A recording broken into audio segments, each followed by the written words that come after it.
Welcome to the Parenting Brief. I'm your host, Jessica Stewart-Gonzalez, an Arizona working mom and program director for the Maternal, Infant, and Early Childhood Home Visiting Program at the Arizona Department of Health Services. On this podcast, we take just a few minutes to help dispel parenting myths, offer advice and tips from the experts, and give you quick links to reliable resources. As a mom, I know finding accurate and helpful parenting information can be tough. Without the rabbit hole of the internet information overload, we are here to give you some parenting guidance that will help you with raising your little one.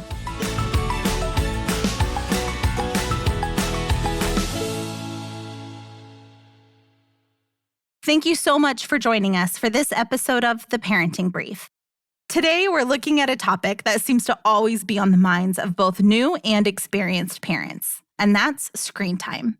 There seems to be an endless amount of shows, movies, digital games, and apps for children of all ages. Some of them seem to be educational and entertaining, while some of them have us questioning what our kids should or could be exposed to. There also seems to be an endless amount of information on the do's and don'ts and plenty of parenting doubt to make us question everything we are doing. We want to make good choices for our children, but we also want to be able to prepare a meal or use the bathroom without a child attached to us or getting upset because we can't stop and play with them right at that moment. This is all of us. You are not alone.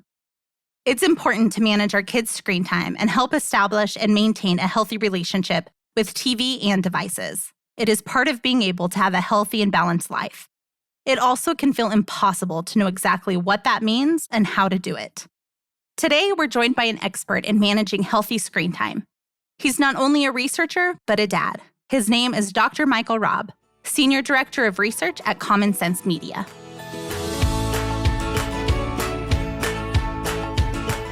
Thank you so much for joining us today, Dr. Robb. I have a million questions as a parent myself, especially because of the age gap in my kiddos.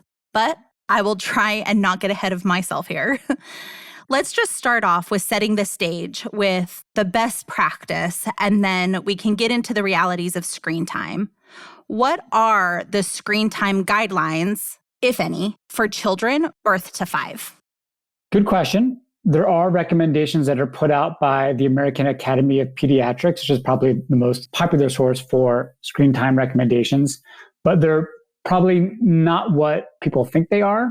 People tend to think of screen use guidelines as just some daily maximum amount that's acceptable. But if you look closely at the popular recommendations, including the ones from the AAP, the message that they're sending is actually pretty nuanced and not as focused on time as you might expect. So, for kids under 18 months or 2 years old, there aren't a lot of great screen time experiences that kids are really going to understand, with the exception of video chat or things that are interactive with other people. So, Zoom chats or FaceTimes, things like that are fine. And then as kids get older, it's not so much a matter of whether it's an hour or 2 hours.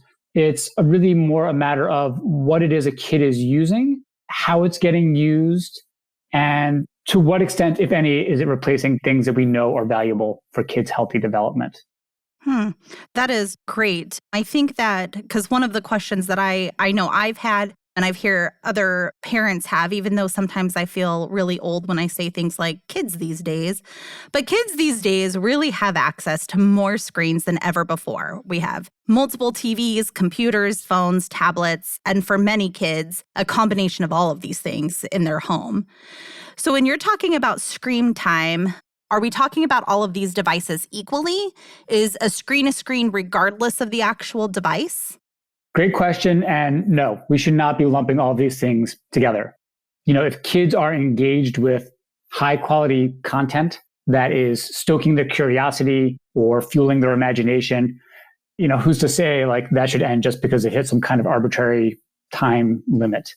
I think part of this is understanding that when you think about, well, are all screens equal? No, we should not act as if an hour of old DuckTales cartoons is the same thing as an hour of Zooming with a family member or an hour of, a kid playing Fortnite with his friends during a pandemic, or an hour of a kid doing a drawing tutorials on YouTube. These are all very different kinds of uses that satisfy different needs for different kids at different times. So we should not be acting as if they are all equal. And that's why I think the term screen time itself is kind of misleading and not a great metric to understand the quality of kids' media experiences.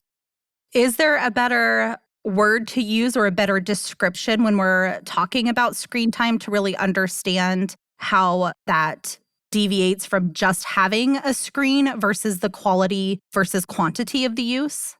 I mean, one way to think about it that some people use is thinking about what's sometimes called the 3 Cs: the child, the content, and the context. So when you're thinking about the child, you should be thinking about how old they are, what they're developmentally ready for, kind of where they are socially, physically, linguistically. What are the things that excite your kids, or what are the things that bore them? And then combine that with the second C, which is content, finding a really high quality piece of media, something that is well matched to your kids' developmental level, something that can engage them, that maybe has good production value, and maybe has a child your age in mind when it was created. And the third C, context, which is, well, how is that media getting used? So much of what we think of as learning from media actually comes from learning that happens outside of media. So, when a parent watches something with a kid, or they're talking about something that a kid has seen or played at the dinner table, that's a way to expand and extend on the media experience in a way that's really positive for kids, because that's a moment where parents can bond with their kids over something that a kid is very passionate about. It's an opportunity for conversation. And we know that conversation is incredibly important, especially for young children in healthy child development. So thinking about those 3 Cs altogether might be a better way than just thinking of, did they do 2 hours or not? I use, and at times I have felt I have done this as a way to justify screen time, but I have definitely enjoyed even learning from some of the shows myself and how to, help get my kid ready for a doctor's appointment, and singing one of the songs that I learned on a TV show she likes. I felt like I was cheating a little bit, but now I feel better to know that maybe I did it right. Oh, absolutely. And, some of the better shows and products that are out there take parents into consideration when they create their media. So I'm not sure if you're referring to Daniel Tiger's Neighborhood or not, but if you are, that's a great example of yeah. a TV show where they clearly had parents in mind as a secondary audience, because they are learning as much as their kids are about how to interact with their kids. Well, good. I feel better. Daniel Tiger and Doc McStuffins are solid characters in our house. Absolutely. So how does exposure to screen time, or the content they are exposed to during screen time, affect healthy development in our children? It depends what you're doing and what you're watching and what you're using. So if you're watching a lot of garbage or stuff that's age inappropriate, you might expect that you're not going to see as many positive benefits as you would as if you'd seen your child using, really well thought out content for kids. So, for the best media out there, for things like Sesame Street or other kinds of PBS kids shows, there's good documented research to show that consuming those is associated with things like better language learning, social and emotional learning.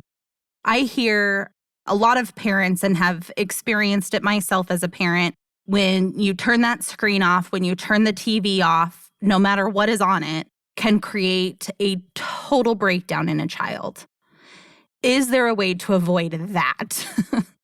I think every parent of a young child has had that experience at one point or another. I think what you're seeing there is that kids are super engaged in what they're doing. And, if you were super engaged in something and somebody just kind of ripped it away from you, you'd probably be upset too. You might not have a tantrum, but you'd be upset about it. And we have to empathize a little bit to understand that that's what's happening with kids. They are super engaged and focused, and someone's taken that thing away from them. The things that we can do are to try to prepare them in advance. Some people give time warnings like, we're going to be turning this off in a minute or 2 minutes or 5 minutes, so people know that it's coming. I think one thing that can really help is getting kids to turn it off themselves, to give them agency in shutting down their devices. That worked really well for my kids when they were really young, that I would ask them to, I want you to be the one to hit the power button. And that would help them make that transition and that break. And I think a third thing you can do is to try to work with them on finding natural stopping points. So it's often the case that if they're watching a show or a YouTube video or something, there's a pretty natural stopping point where it's the end of an episode, you don't start the new one. Or if you're playing a game, it's the end of a level or some place where you can save your game. But finding those natural breaking points can also take some of the tension out of those moments when you have to, turn off the device and do something else. So, where can parents go to learn more about some of the research you have done and to get more information and tips on screen time and content? So you can visit our website, commonsense.org or commonsensemedia.org. On those sites, you can find a wealth of advice about how to handle certain kinds of media situations, what might be appropriate for kids at different ages. But you can also just find a ton of reviews for games, TV shows, movies that are rated based on what we think is good for kids at different ages. And all of those reviews are based on a very extensive research rubric that we've developed to really place the child at the center of the review. Lots of other review sites are, really focused on, what's bad for kids. We also strive to incorporate what's good for kids.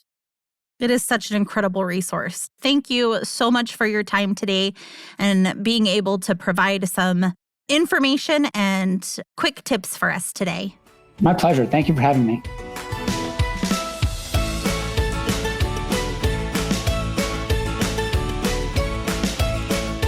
Thank you for joining us for today's episode of The Parenting Brief. Check out the show notes for more helpful resources on managing screen time. You can also subscribe to The Parenting Brief on your favorite podcast app, like Apple Podcasts or Spotify. It's free. And if you hit the subscribe button, you won't miss any of the new shows. And because everyone can use a little parenting help, pass along the episode to the moms or expecting moms in your life. Until next time, this is Jessica. You got this, Mom.